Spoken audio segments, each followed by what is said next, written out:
I was very lucky that I came along at the time I did, because I was a young guy in the 60s, and then I went out to Hollywood and started interviewing people, and most of the great old American filmmakers were still around. And also I got to know a lot of great foreign filmmakers, like I knew Jean Renoir very well, and I knew Francois Truffaut and people like that.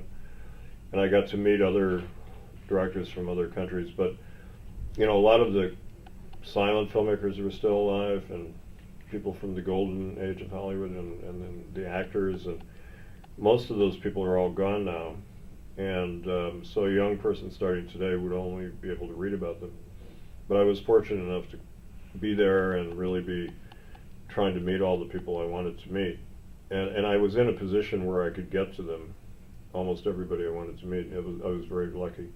But I worked hard at it, and I really wanted to search out the people I knew I was interested in.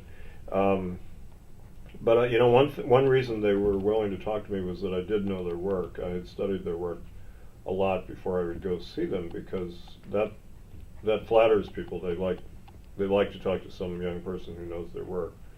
And if I hadn't known it, I wouldn't have gotten very far with those guys.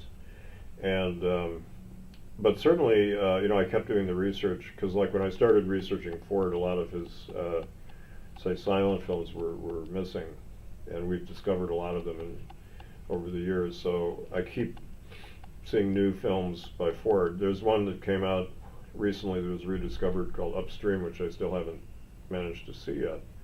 So here's a Ford film that I haven't caught up with, after all these years.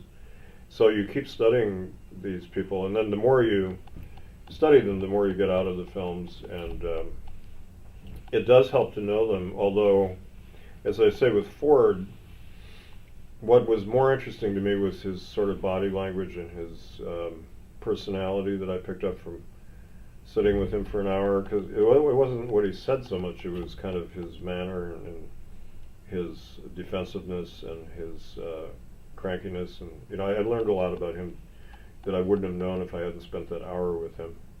But with Wells and Capra, I got a chance to sit and ask them all kinds of questions, and that helped a lot. But you can't rely too much on the person. There's a saying by D.H. Lawrence. He said, "Never trust the teller, trust the tale."